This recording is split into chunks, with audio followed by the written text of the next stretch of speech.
En el año 41 después de Cristo, en el corazón del Palacio Imperial de Roma, un hombre ordenó que su caballo fuera nombrado cónsul del imperio más poderoso del mundo. Ese mismo hombre obligó a senadores ancianos a correr kilómetros detrás de su carroza por pura diversión, ejecutó a ciudadanos por el simple crimen de tener mejor cabello que él, y declaró la guerra al océano ordenando a sus legiones que apuñalaran las olas. No estamos hablando de un loco cualquiera.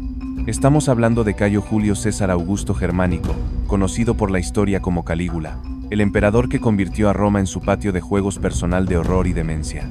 Durante 3 años, 10 meses y 8 días, este hombre demostró que el poder absoluto no solo corrompe absolutamente, sino que puede destruir cualquier rastro de humanidad. Bienvenidos a la historia más perturbadora del Imperio Romano. Antes de sumergirnos en esta espiral de locura y crueldad, te invito a que te suscribas a este canal y actives la campanita para no perderte más historias fascinantes de la historia antigua. Y cuéntame en los comentarios, ¿desde qué parte del mundo nos estás viendo?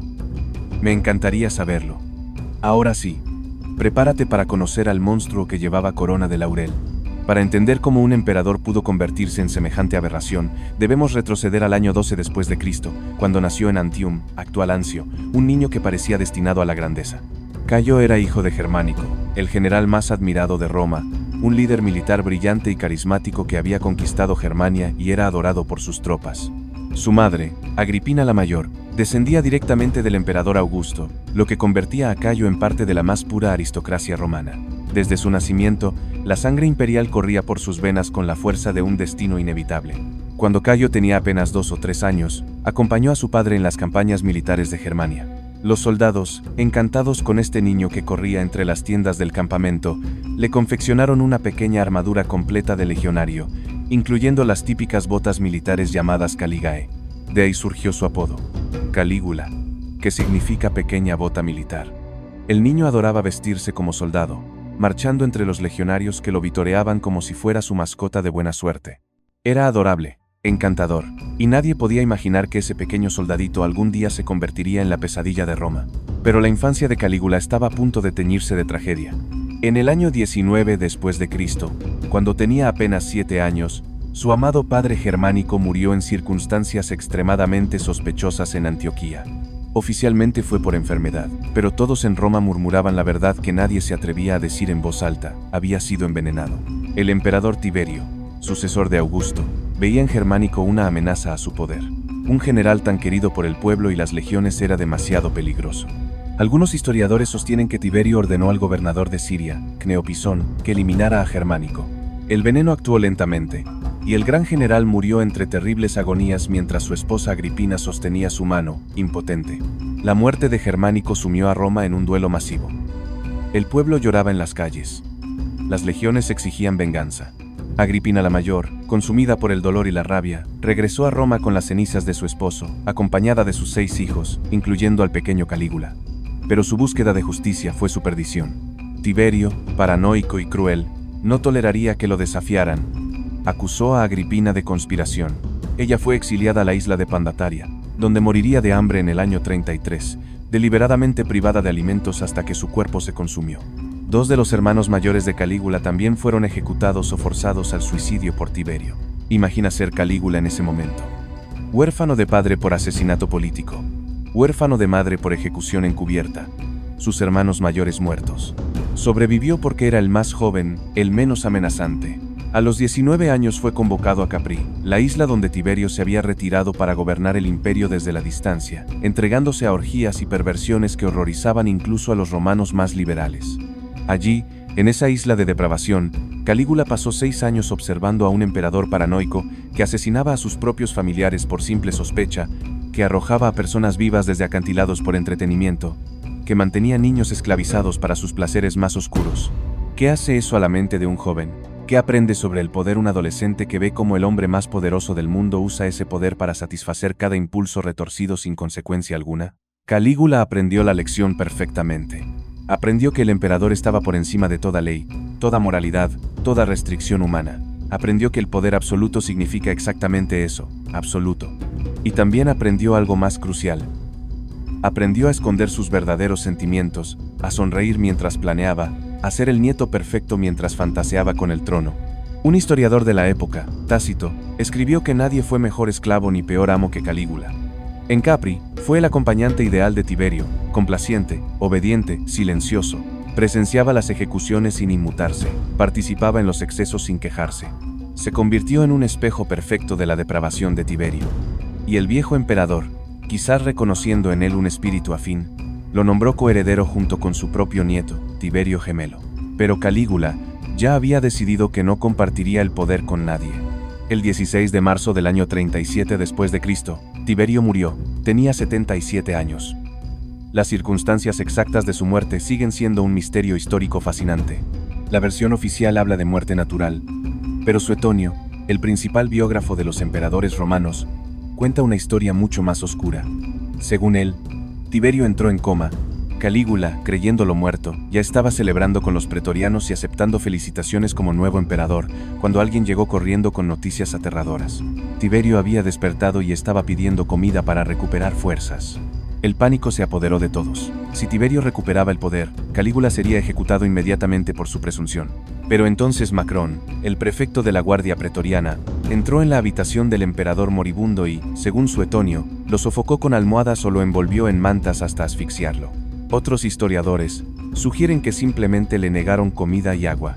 De una forma u otra, Tiberio murió esa noche, y a la mañana siguiente Roma tenía un nuevo emperador, Calígula, de 24 años, atractivo, carismático, descendiente de Augusto y hijo del amado Germánico.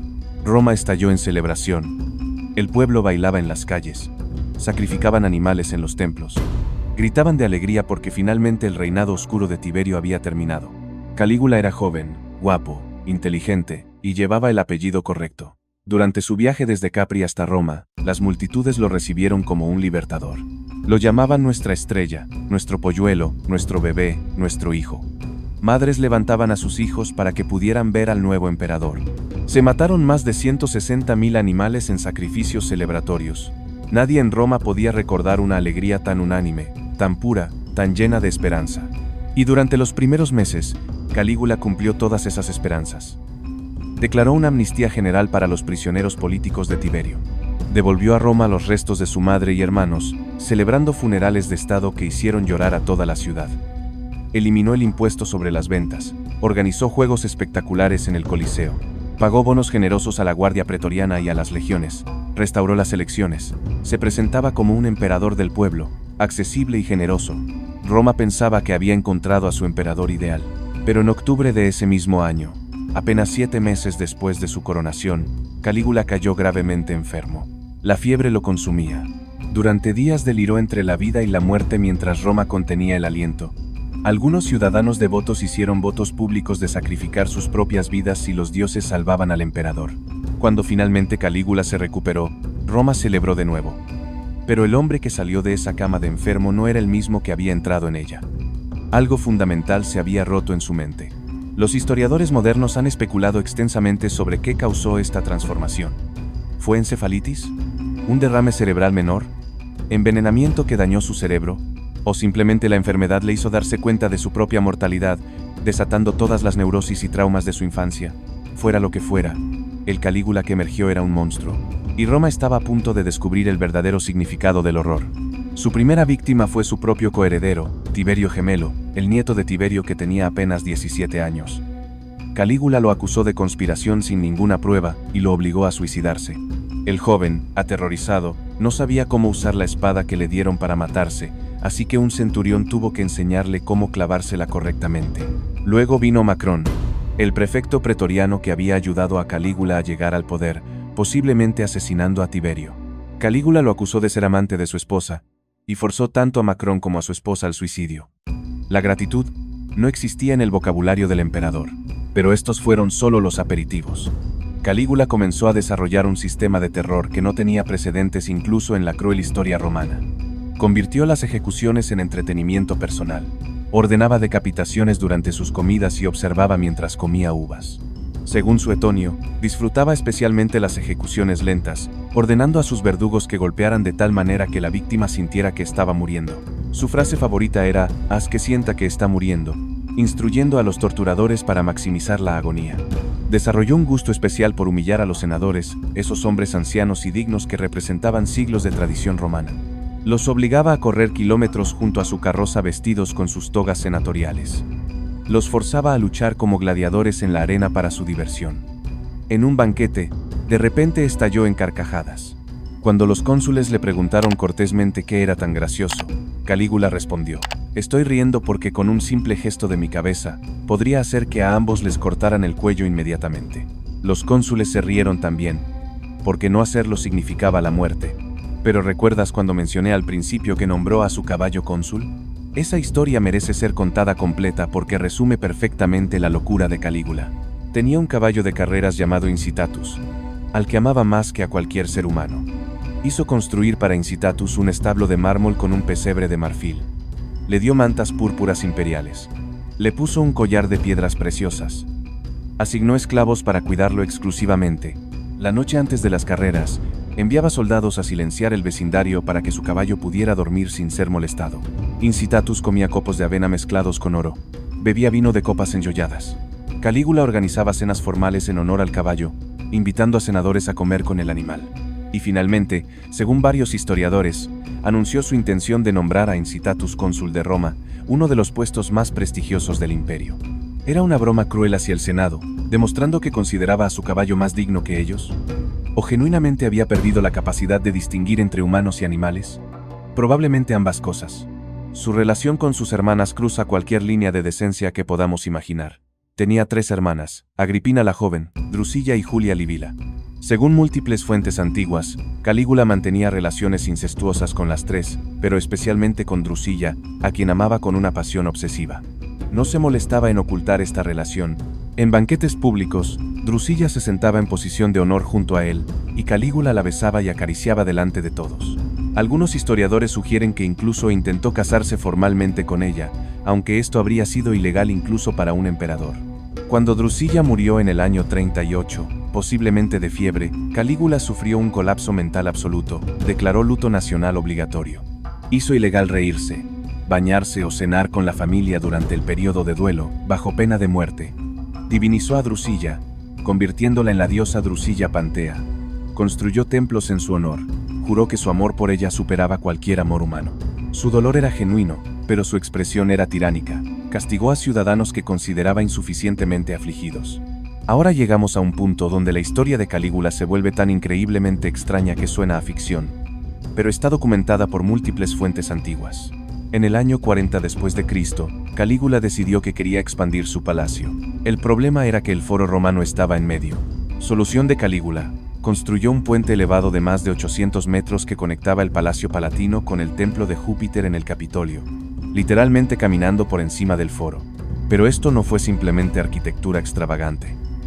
Calígula vestía diferentes disfraces de dioses, especialmente el de Júpiter, y caminaba por este puente para visitar lo que él llamaba su hermano Júpiter. Porque para entonces, Calígula había decidido que no era simplemente emperador, era un dios, no un dios después de la muerte, como tradicionalmente se deificaba a los emperadores romanos. Era un dios ahora, viviendo entre los mortales. Ordenó que su estatua fuera colocada en todos los templos, incluyendo el templo de Jerusalén, una orden que casi provoca una revuelta judía masiva. Exigía que la gente lo adorara. Realizaba conversaciones con estatuas de dioses, a veces amistosas, a veces argumentativas. Fue visto gritándole a una estatua de Júpiter, amenazando al dios con exiliarlo a Grecia si no se sometía a su autoridad. Su extravagancia financiera no tenía límites. En menos de un año, dilapidó por completo el tesoro imperial que Tiberio había acumulado cuidadosamente durante 22 años, aproximadamente 2.700 millones de sestercios, una fortuna absolutamente monumental. ¿Cómo es posible gastar tanto dinero tan rápido? Calígula encontró formas creativas. Construyó barcos de placer en el lago Nemi tan lujosos que tenían pisos de mármol, plomería funcional, jardines con árboles frutales y esculturas elaboradas. Organizó banquetes, donde se servían panes y carnes, recubiertos en oro comestible. Arrojaba monedas de oro desde balcones, para ver a la plebe pelear por ellas. Cuando el dinero se acabó, simplemente inventó nuevos impuestos. Impuestos sobre los alimentos, impuestos sobre los juicios legales, impuestos sobre las ganancias de las prostitutas, que él personalmente hacía cumplir. Pero su método favorito de obtener fondos era aún más siniestro: acusaciones falsas. Calígula acusaba a ciudadanos ricos de traición. Los juicios eran farsa. La condena era segura. Y el Estado confiscaba todas sus propiedades. Familias enteras fueron destruidas financieramente. Hombres nobles se suicidaban antes de ser arrestados para que al menos sus familias conservaran algo de sus propiedades. Una de sus crueldades más calculadas involucraba a un padre. Calígula ejecutó al hijo del hombre por alguna ofensa imaginaria. Luego invitó al padre a cenar esa misma noche. El padre, sabiendo que negarse significaría su propia muerte, asistió. Durante toda la cena, Calígula estuvo encantador, hablador, ofreciendo vino y brindando. Observaba al padre con fascinación, estudiando cómo un ser humano podía controlar su dolor mientras cenaba con el asesino de su hijo.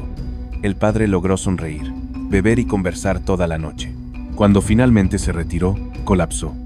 Esta era la idea de entretenimiento de Calígula: observar los límites de la resistencia emocional humana. Sexualmente, Calígula no reconocía ningún límite o tabú. Además del incesto con sus hermanas, mantenía un harén de hombres y mujeres. Se decía que frecuentemente interrumpía banquetes de boda, evaluaba a la novia, y si le gustaba, la llevaba a otra habitación para violarla. Luego regresaba a la fiesta y comentaba públicamente sobre su desempeño sexual. Casaba y divorciaba esposas con frecuencia alarmante. Su tercera esposa, Lolia Paulina, fue arrancada de su esposo, forzada a casarse con Calígula, y luego divorciada meses después cuando él se aburrió. Su cuarta esposa, Cesonia, era notable porque Calígula parecía genuinamente obsesionado con ella, a pesar de que no era joven ni particularmente bella según los estándares romanos, y ya tenía 3 hijas de un matrimonio anterior. Calígula la exhibía desnuda ante sus amigos para presumir de su cuerpo. Cuando ella dio a luz a su hija Julia Drusila, Calígula estaba extasiado, pero su forma de expresar afecto paternal era perturbadora. Regularmente acercaba el cuello del bebé a su propia cara, y decía: voy a hacer que le corten esta hermosa cabeza cuando yo quiera, y luego se reía mientras Cesonia palidecía de terror. Ahora, ¿recuerdas que prometí otro gancho de curiosidad? Aquí viene. Todo lo que hemos hablado hasta ahora, todas estas atrocidades, todas estas locuras, fueron simplemente el calentamiento. Porque lo que Calígula hizo en la costa del Canal de la Mancha desafía cualquier lógica y demuestra que su desconexión con la realidad era absoluta. Pero para entender esa historia, primero necesitamos hablar de su campaña militar más ambiciosa. En el año 39 después de Cristo, Calígula decidió que necesitaba gloria militar como la que tuvo su padre Germánico. Reunió un ejército masivo y marchó hacia el norte, hacia Germania y la Galia. Anunció que conquistaría Britania, algo que ni siquiera Julio César había logrado permanentemente. Las legiones marcharon miles de kilómetros. El gasto fue astronómico. Roma esperaba noticias de grandes batallas y victorias conquistadoras. En cambio, llegaron informes de algo completamente diferente. Calígula llegó a la costa del océano, frente a Britania. Alineó a sus legiones en formación de batalla en la playa, y luego ordenó a sus soldados que atacaran al océano. Lee eso otra vez. Ordenó a las legiones romanas que atacaran al mar. Soldados confundidos y humillados se vieron forzados a lanzar sus jabalinas contra las olas, a apuñalar el agua con sus gladius, a golpear el océano con sus escudos. Las explicaciones varían. Algunos historiadores dicen que Calígula estaba declarando guerra a Neptuno, el dios del mar. Otros sugieren que Calígula llamaba al océano con el nombre griego Talasa, que sonaba como Talo, un gigante mítico, y estaba demostrando que había derrotado a este gigante imaginario. Después de que las legiones terminaran de atacar al agua, Calígula ordenó a los soldados que recogieran conchas marinas como botín de guerra, llamándolas el despojo del océano derrotado, destinado al Capitolio y al Palacio Palatino. Pueden imaginarse la humillación de los legionarios, hombres duros que habían luchado en verdaderas batallas, forzados a llenar sacos con conchas de playa mientras su emperador loco los observaba con satisfacción. Pero Calígula no había terminado. Construyó un faro enorme en la costa para conmemorar su victoria sobre el océano. Luego regresó a Roma y celebró un triunfo formal, el máximo honor militar romano, desfilando por las calles con sus conchas marinas, mientras la población observaba en silencio atónito. Pero había un problema creciente para Calígula: la conspiración. Con cada nueva atrocidad, más personas se unían a las conspiraciones para asesinarlo. En el año 39, descubrió un complot que involucraba a su cuñado Marco Emilio Lépido y a 2 de sus hermanas, Agripina la joven y Julia Livila. Lépido había sido amante de las 3 hermanas, incluida la difunta Drusilla, y aparentemente planeaba derrocar a Calígula. La reacción de Calígula fue brutal. Ejecutó a Lépido personalmente. Exilió a sus 2 hermanas sobrevivientes a las Islas Pontinas. las mismas islas donde su madre había sido exiliada y muerto de hambre. Pero antes del exilio, supuestamente obligó a Agripina a llevar las cenizas de Lépido de regreso a Roma en una urna, caminando kilómetros como humillación pública. Agripina sobreviviría al exilio y eventualmente se convertiría en la madre del emperador Nerón, pero esa es otra historia de horror romano. Los complots seguían surgiendo como hongos después de la lluvia. Calígula respondía con paranoia creciente y violencia aumentada.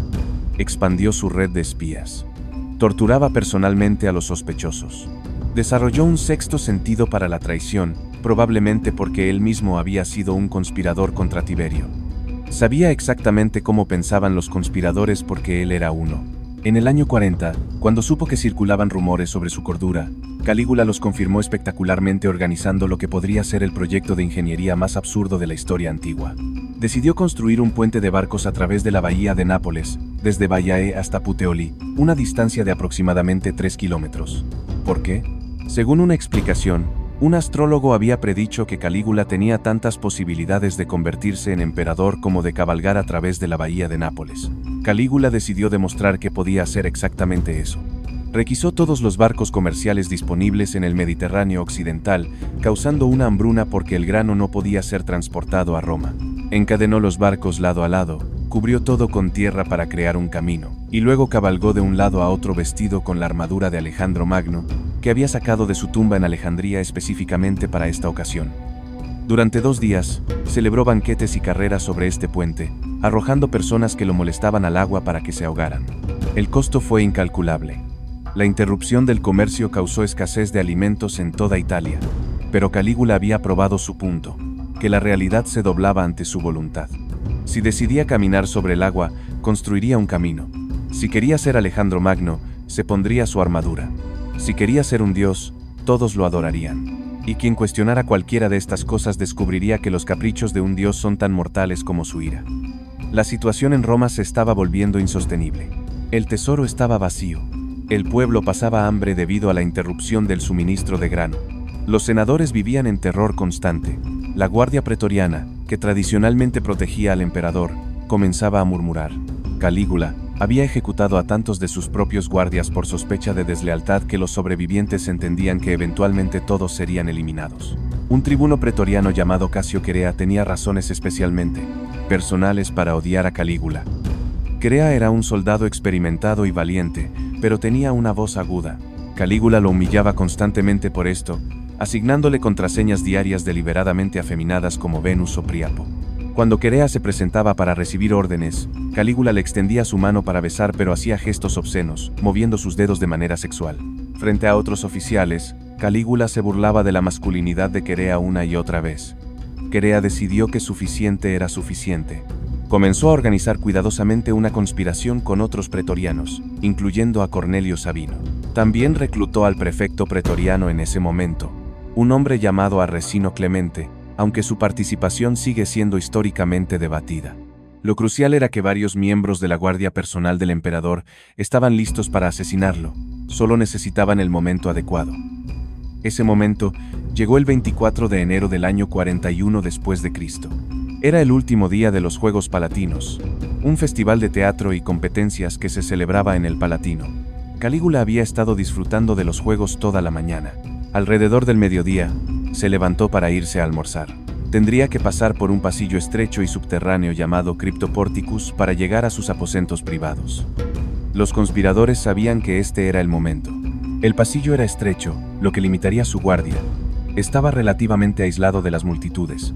Cuando Calígula entró al Cryptoporticus, acompañado solo por unos pocos guardias y asistentes, Casio Querea se acercó. Supuestamente pidió la contraseña del día, como era protocolo. Cuando Calígula comenzó a responder, probablemente con otra contraseña humillante, Querea sacó su espada y lo golpeó. La primera herida fue en el cuello, entre el hombro y la barbilla. Calígula gritó, «Me están matando», pero su voz nunca fue fuerte. Cayó al suelo. Entonces, según Suetonio y Josefo, los demás conspiradores se abalanzaron sobre él, lo apuñalaron 30 veces. Algunos historiadores dicen que fueron 33 puñaladas, el mismo número que recibió Julio César, posiblemente intencional. Golpearon su cuerpo repetidamente, perforando sus genitales en lo que parecía venganza simbólica por todos sus abusos sexuales. Calígula murió en ese pasillo oscuro, de 28 años de edad, después de reinar durante 3 años, 10 meses y 8 días. Pero los asesinos no se detuvieron con él. Algunos pretorianos, en un frenesí de violencia, corrieron a los aposentos imperiales. Encontraron a Cesonia, su esposa, y a Julia Drusila, su hija de solo 1 año de edad. Un centurión mató a Cesonia con su espada. Otro soldado tomó a la bebé por las piernas y estrelló su cabeza contra la pared, salpicando sus sesos sobre el mármol. La línea de sangre directa de Calígula fue exterminada en minutos. La noticia se extendió por el palacio como fuego. La guardia pretoriana entró en pánico. Habían asesinado a un emperador, lo que significaba que necesitaban encontrar un reemplazo rápidamente o enfrentar la ira de las legiones. Encontraron a Claudio, el tío de Calígula, un hombre de 50 años con un defecto del habla y una cojera, escondiéndose aterrorizado detrás de una cortina. Los pretorianos lo sacaron a rastras, lo proclamaron emperador, y le prometieron lealtad a cambio de una generosa bonificación. ¿Pero qué hicieron con el cuerpo de Calígula? Inicialmente fue arrojado a una fosa poco profunda en los jardines Lamia. Sus hermanas, las mismas que él había exiliado, eventualmente regresaron del destierro y le dieron un funeral adecuado, cremando su cuerpo y enterrando sus cenizas. Pero el Senado no le concedió ningún honor póstumo. No hubo templo, no hubo deificación. Su memoria fue condenada, damnatio memoriae, un intento de borrar su existencia de la historia oficial. Muchas de sus estatuas fueron destruidas. Sus monedas fueron fundidas. Los decretos que había emitido fueron anulados. Roma intentó olvidar que Calígula había existido, pero la paradoja es que precisamente por lo monstruoso que fue, su memoria sobrevivió con más fuerza que la de emperadores más benignos. Los historiadores romanos como Suetonio, Tácito, Dion Casio y Josefo documentaron sus atrocidades con detalle morboso, preservando para la eternidad la historia del emperador que perdió completamente el contacto con su humanidad. Entonces surge la pregunta inevitable: ¿era Calígula genuinamente loco o era un sádico calculador que usaba la apariencia de locura para hacer lo que quisiera? Los historiadores modernos están divididos. Algunos argumentan que sufría de una enfermedad mental real, posiblemente esquizofrenia, trastorno bipolar o daño cerebral por la enfermedad que casi lo mata en el año 37. Su comportamiento errático, sus delirios de grandeza, sus conversaciones con estatuas, todo sugiere psicosis genuina. Pero otros historiadores señalan que muchas de sus acciones más locas tenían un propósito político. Humillar al Senado no era locura, era una demostración de poder absoluto. Declararse Dios no era delirio, era propaganda imperial llevada a su conclusión lógica. Incluso la historia del caballo cónsul podría haber sido una burla calculada hacia una institución que él despreciaba. Estos académicos ven a Calígula no como un loco, sino como un tirano inteligente que entendía que el miedo es la mejor herramienta de control. La verdad probablemente está en algún punto intermedio. Calígula muy posiblemente tenía inestabilidad mental genuina, exacerbada por trauma infantil severo, poder absoluto sin restricciones, y ninguna educación moral real sobre cómo usar ese poder responsablemente. Creció viendo a Tiberio demostrar que un emperador podía hacer literalmente cualquier cosa sin consecuencias. Vio a su familia destruida por la política imperial. Aprendió que la confianza era debilidad y que la compasión era vulnerabilidad. Cuando el poder ilimitado se encuentra con trauma no resuelto y posible enfermedad mental, el resultado es predecible: monstruosidad.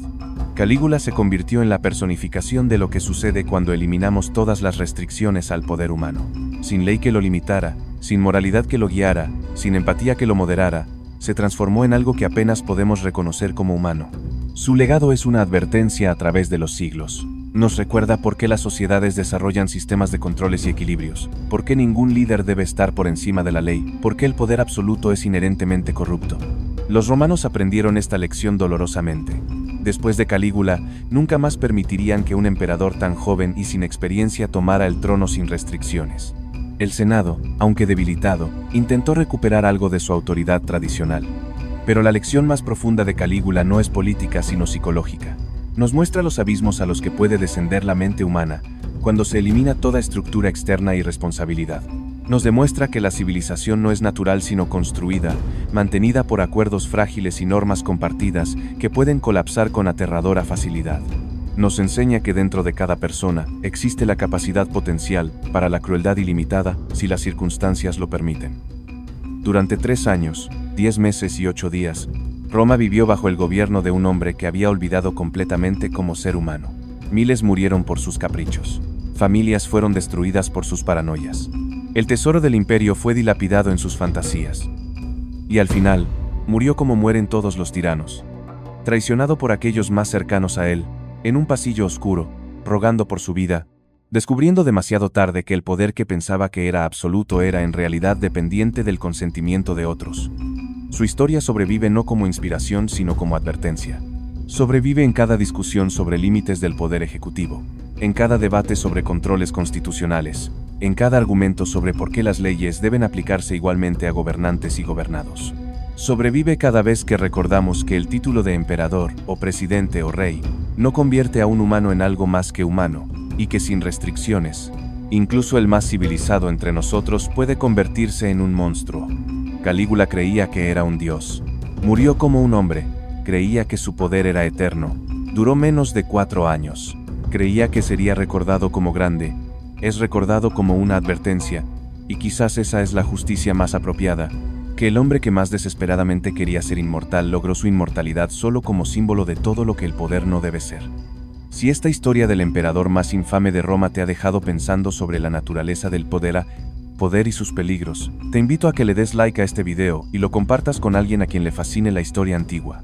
Suscríbete al canal para más historias sobre los personajes más oscuros y fascinantes de la historia. Y déjame en los comentarios.